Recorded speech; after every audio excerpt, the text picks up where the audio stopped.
सभी को नमस्कार।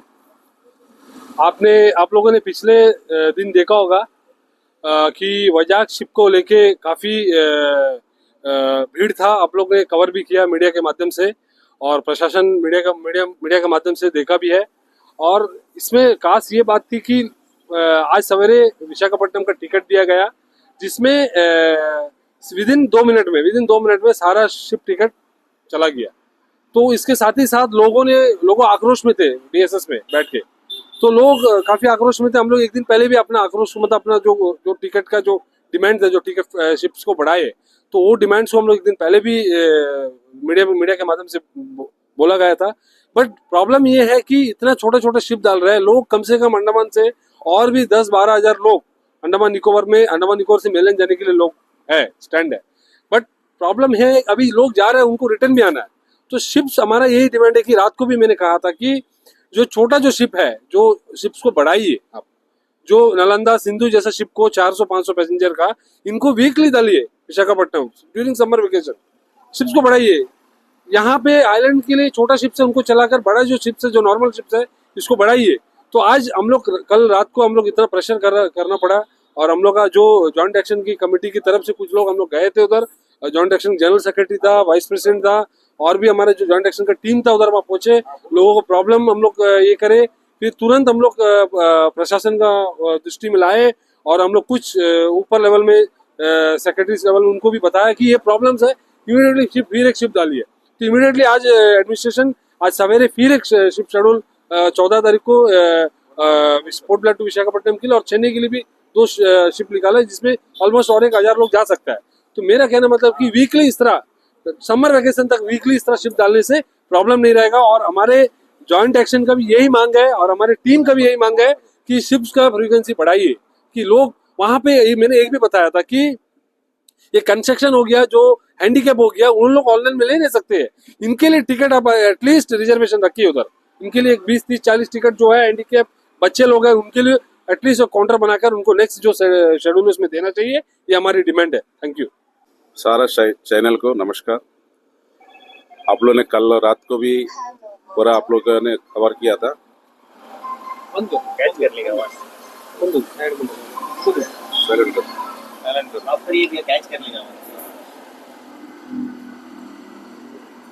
सभी चैनल को नमस्कार।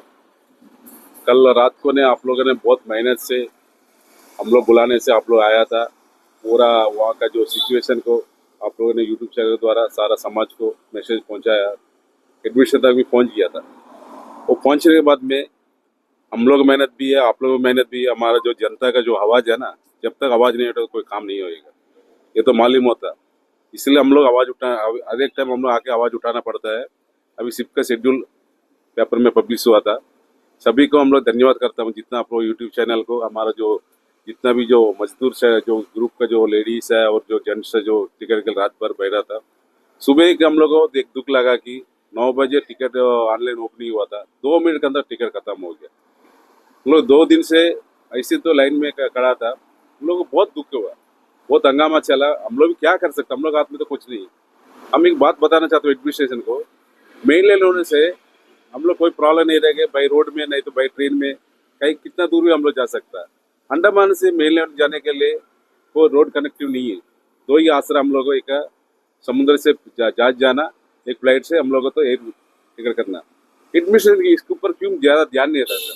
बार बार हम लोग यही डिमांड है कि अब एडमिनिस्ट्रेशन ध्यान देना चाहिए। इस तरह कितना दिन हम लोग आवाज़ उठाएगा, हर एक चीज़ के लिए हम लोग आवाज़ उठाने बोले से ना, फिर हम लोग ऊपर भी जो एडमिनिस्ट्रेशन ने काउंटर करके, अभी हाल ही में तो हम लोग ऊपर एफआईआर भी दर्ज किया था। एक महिला डेथ हो गया था, उसके लिए हम अच्छे के लिए आवाज़ उठाए। तो बच्चे के लिए हम लोग को उसका जो मृत्यु हुआ था, उसका घटना के लिए हम लोग आवाज़ उठाया था।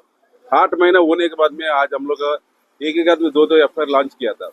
एडमिनिस्ट्रेशन का मुख्य मतलब यही है कि यहाँ का पब्लिक को दबाना, आवाज़ उठाने, उसको उसके ऊपर हरासमेंट करना, उस तरह करता। आप कितना भी एफआईआर लॉन्च करो, हम चैलेंज करते एडमिनिस्ट्रेशन को, आप कितना भी करो, हम लोग आवाज़ उठाते रहेगा मरने दम तक। जय हिंद। सभी को नमस्कार।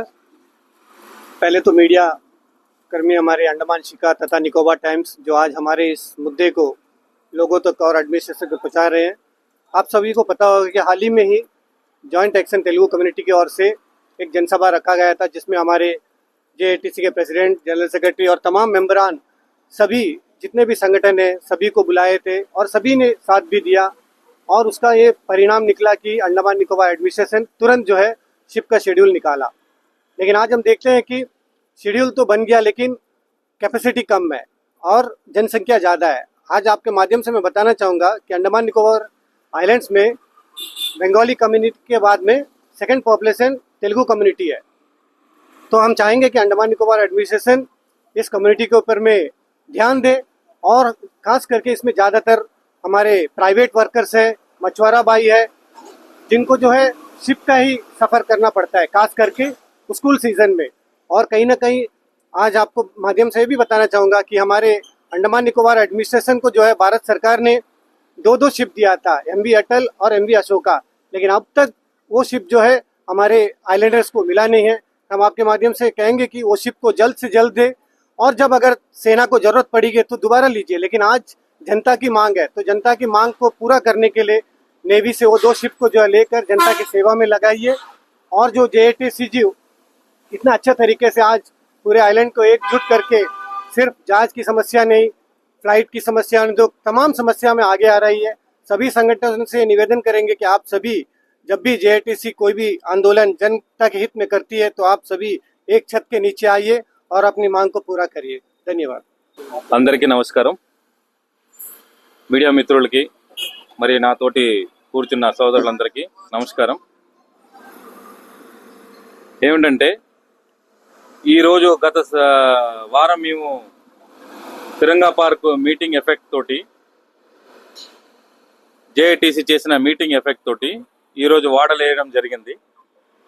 ఆ వాడలు వేసిన తర్వాత కూడా చిన్న చిన్న వాడలు వేస్తే 500 కెపాసిటీ ఒక వాడలు వేస్తే ఇక్కడ 10,000కి మించిన జనాభా రాను పోను వ్యవస్థ గురించి ఇక్కట్లు పడుతున్నారు. కానీ ఇటువంటి చిన్న చిన్న వాడల వల్ల ఎవరికి ఇక్కడ సదుపాయం సరిగ్గా అందక చాలా నరకయాతన అనుభవిస్తున్నారు ఇక్కడ ఉన్న ప్రజలు. దయచేసి అర్థం చేసుకోవాలి. ఎందుకంటే మేము ఇంతగా గగ్గోలు పెట్టి అరవటం, స్ట్రైక్లు, ధర్నాలు చేయడం వల్ల మనకి సమస్య కొలిక్కి వస్తుంది. ఇది మీరు జనాలు క్లియర్ కట్గా అర్థం చేసుకోవాలి. ఏంటంటే మనమందరం కలిసికట్టుగా ఉంటే ఎటువంటి సమస్యనైనా పరిష్కరించుకోగలం. ఇప్పుడు అడ్మినిస్ట్రేషన్ దిగొచ్చిందంటే కారణం మనం పెట్టిన ఆ ధర్నా వల్ల. ఆ ధర్నా లేకపోతే ఈ పార్టీకి వాళ్ళు వార్డులు వేయరు. మనం ఎప్పుడైతే మనం అడగమో అప్పటి వరకు వాళ్ళు ఈరమ్మా, అడగందే అమ్మ కూడా అన్నం పెట్టదంటారు. కానీ వీళ్ళు ఎలాగ పెట్టేస్తారు మనకి అడగకుండా. అందుకే మన హక్కుల్ని మనం చెప్పుకోవడానికి మనం అందరం కలిసికట్టుగా పోరాడాలి. పోరాడితేనే మనకి ఇక్కడ స్వతంత్రం వచ్చింది. అట్లాగే మనం కూడా అడ్మినిస్ట్రేషన్ గో ఇంటర్నల్లీ మనం పోరాడాలి. పోరాడడానికి ప్రతి ఒక్కరు రావాలి. ఇక్కడ మన తెలుగు వాళ్ళ సమస్య ముఖ్యంగా ఏంటంటే మీరు ఇప్పుడు మీ వార్డులు వేయించాం, టికెట్ల గురించి మీరు అక్కడ కొట్టుకుంటున్నారు. రండి వచ్చి మళ్ళీ ధర్నా చేస్తాం. దానివల్ల ఏమైనా జరుగుతుందంటే ఒక్కరు మళ్ళీ తిరిగి రావట్లేదు. ఈ సమస్య మనలో ఉన్న సమస్య ఇదే. ధర్నాలంతప్పుడు తెడుగోడు పారిపోతున్నాడు, ధర్నాలంతప్పుడు భయపడిపోతున్నారు. ఏంటి మా మీద కూడా ఇప్పుడు ఎఫ్ఐఆర్లు కట్టాయి, 2 ఎఫ్ఐఆర్లు ఒక్కొక్కరి మీద. ఇక్కడ ధర్నాలు అయితే ఏ ప్రాబ్లం ఎవరు ఏమైనా చేసేది ఏమి ఉండదు. సరేనా? మనం కలిసికట్టుగా లేదనే అడ్మినిస్ట్రేషన్ మనల్ని ఇలాగా ఆటలాడుకుంటుంది. మనలో ఇక్కడ ఉన్న తెలుగు జనాభా ఎక్కువగా మన తెలుగు వాళ్ళే దీనికి ఎఫెక్ట్ అవుతున్నారు. ఇది అర్థం చేసుకోండి. ఎక్కువగా మన తెలుగు వాళ్ళే ఎఫెక్ట్ అవుతున్నారు ఇక్కడ అండమాన్ నికోబార్ ఐలాండ్ లో. ఈ తెలుగు వాళ్ళే ఎక్కువ ఎఫెక్ట్ అవ్వడానికి ముఖ్య కారణం ఏంటంటే మనలో ఎక్కువగా ఇల్లిటరేట్, చదువు రాకపోవడం, మనం ఎక్కువగా కూలీ పనులు చేసుకుని ఉండడం, ఇక్కడ మధ్యవర్గానికే మనం ఇక్కడ ఉండిపోవడం. ఇది కూడా మన ఒక్క సమస్యను కూడా మనమే కోరి తెచ్చుకున్నాం. మనం ఎక్కువ చదువుపించకపోవడం పిల్లల్ని, ఇవన్నీ కూడా బోల్డ్ అని వస్తున్నాయి. కానీ ఇకపై ఏ సమస్య వచ్చినా సరే మనమందరం కలిసికట్టుగా పోరాడితేనే విజయం సాధించగలం. ఇకపై మన ఒత్తిడికి లొగ్గి ఇప్పుడు అడ్మినిస్ట్రేషన్ నిన్న కూడా ఇంకో వార్డుని ఇంకో వార్డుని ప్రకటించారు. సరేనా? అది కూడా 14వ తారీఖు షెడ్యూల్ వేశారు. దయచేసి అందరూ గమనించగలరు. మేము అడ్మినిస్ట్రేషన్ కి ఇంకో రిక్వెస్ట్ ఏంటంటే చెప్తాం, 14వ తారీఖు ఏదైతే వార్డు వేశారో ఆ వార్డుని 70% మీరు ఇక్కడ మాన్యువల్ గా ఇక్కడికి ఇచ్చేలాగా ప్రయత్నించమని చెప్పి మేము కోరుతున్నాం అడ్మినిస్ట్రేషన్ ని. 30% మీరు ఆన్లైన్ లో ఇచ్చుకోండి, 70% ఇక్కడ ఉన్న మాన్యువల్ గా ఇవ్వండి మీరు. అలాగైతేనే మిగతా వాళ్ళకి కూడా, ఎందుకంటే ఇక్కడ హ్యాండిక్యాప్స్ ఉన్నారు, వికలాంగులు ఉన్నారు, సీనియర్ సిటిజన్స్ ఉన్నారు, వాళ్ళందరూ ఎలా తీసుకోగలరు? ఇక్కడ మాన్యువల్ గా వచ్చే తీసుకుంటారు. ఆన్లైన్ లో ఎవరి వాళ్ళు చాలా మంది ప్రయత్నిస్తున్నారు. నేను కూడా ప్రయత్నించాను ఇక్కడ ముగ్గురు గురించి, ఒక హ్యాండిక్యాప్ల గురించి, కానీ కుదరలేదు. సరేనా? एडमिनिस्ट्रेशन तो इधे ना एडमिनिस्ट्रेशन से एक मेरा थोड़ा विनती है, आप कृपया करके एक इतना जो 100% में 70% आप यहाँ मैनुअल में वोटिंग दीजिए, बाकी 30% जो है आप ऑनलाइन प्रोवाइड करिए. इस तरह करने से, क्योंकि ये सीजनल टाइम में, आप नॉर्मल टाइम में आप ऑनलाइन प्रोवाइड करिए, कोई इश्यू नहीं है किसी को, बट ये सीजन टाइम में आप 101% कृपया करके ध्यान दीजिए, क्योंकि बहुत ज्यादा दिक्कत हो रहा है हमारा तेलुगु और तमिल पीपल को. ठीक है, कोई भी आके आप ऑनलाइन में बैठ के टिकट नहीं ले सकते, कृपया करके आप ध्यान दीजिए. ठीक है, नमस्कार. ముందుగా మీడియా మిత్రులకి నమస్కారం, అలాగే నా తోటి సహోదరులకు, మా జాయింట్ యాక్షన్ కమిటీ సభ్యులందరికీ నమస్కారం. మేము గత నెల 19వ తారీఖున అడ్మినిస్ట్రేషన్కి తెలియజేశాం విశాఖపట్నం వెళ్ళడానికి వాడవేయమని. ఎందుకంటే మన తెలుగు వాళ్ళు ప్రతి సంవత్సరం ఈ సమ్మర్ వెకేషన్లో వారు ముఖ్య భూమికి వెళ్ళి వాళ్ళ చుట్టాల బంధువులతో కలవడానికి, అలాగే పెద్దవారికి పూజలు పునస్కారాలు అలాంటివి ఉంటాయి. మరి మిగతా సమస్యల్ని తేల్చుకోవడానికి, చదువు గురించి కానీ, మరియు అలాగే ఆరోగ్యం పరంగా కానీ చాలా సమస్యలు తేల్చుకోవడానికి వెళ్తుంటారు. దీని గురించి మా జాయింట్ యాక్షన్ కమిటీ ముందుగానే ఆలోచించి తెలుగువారి సమస్యకి పరిష్కరించమని అడ్మినిస్ట్రేషన్కి చీఫ్ సెక్రటరీ గారికి ఒక లెటర్ ఇవ్వడం జరిగింది. దాని తర్వాత 19వ తారీఖున ఒక మీటింగ్ పెట్టడం జరిగింది. ఇది ప్రతి ఒక్క తెలుగు వారికి తెలియజేశాం, వాట్సాప్ ద్వారాగా, సోషల్ మీడియా ద్వారాగా, అలాగే ఆటోలో మైక్ సెట్ కట్టుతూ ప్రతి ఒక్కరికి తెలియజేశాం. కానీ చాలామంది దీనికి సమర్థించి చాలామంది వచ్చారు. కొందరు పెద్ద మనుషులు దీనికి వ్యతిరేకంగా కూడా కొందరికి మనుషులను ఏవో లేనిపోని కబుర్లు చెప్పి ఆపడం కూడా జరిగింది. ఇలాంటివి జరగకుండా మీరు ఇలాంటివన్నీ గమనించాలి. ఎందుకంటే సోషల్ వర్క్ చేసి ప్రజల ముందు ఎవరు ప్రజల గురించి ఏ సేవ చేస్తున్నారు అనేది మీరు గమనిస్తేనే బాగుంటుంది. ఎందుకంటే రాత్రి టిక్కెట్లు తీసుకోవడానికి చాలామంది వచ్చారు ఈ 5వ తారీఖు వాడకి. దాంట్లో చాలామంది ఇక్కడ మన డిహెచ్ఎస్ గేట్ దగ్గర రోడ్డు పైనే పడుకుని ఉంటే మేము అక్కడికి వెళ్ళడం జరిగింది. అక్కడికి వెళ్ళి వారితో మాట్లాడడం జరిగింది. దాని తర్వాత మీడియాను పిలిచి మీడియాకు ఈ మొత్తం జరిగే వ్యవస్థ, మన అండమాన్ నికోబార్ దీవుల్లో ఈ షిప్ వ్యవస్థ ఎలాగుందో ఇది అడ్మినిస్ట్రేషన్ పిలిచేలా మేము రాత్రి మీడియా ద్వారాగా, వాట్సాప్ ద్వారాగా, అలాగే యూట్యూబ్ ద్వారాగా కొంచెం ప్రచారం చేయడం జరిగింది. అందుకే మనకి ఈరోజు 14వ తారీఖున మల్లొక వాడ వేయడం జరిగింది. మీరు గమనించాలి, ఈ సమస్యలకన్నీ పరిష్కారం అవ్వాలంటే మనమందరం ఐక్యత కావాలి. మన ఐక్యత లోపం వల్లనే ఇలాంటివి జరుగుతున్నాయి. ప్రజలకు మేము కోరేది ఏంటంటే మీరు మాకు సహకరించండి.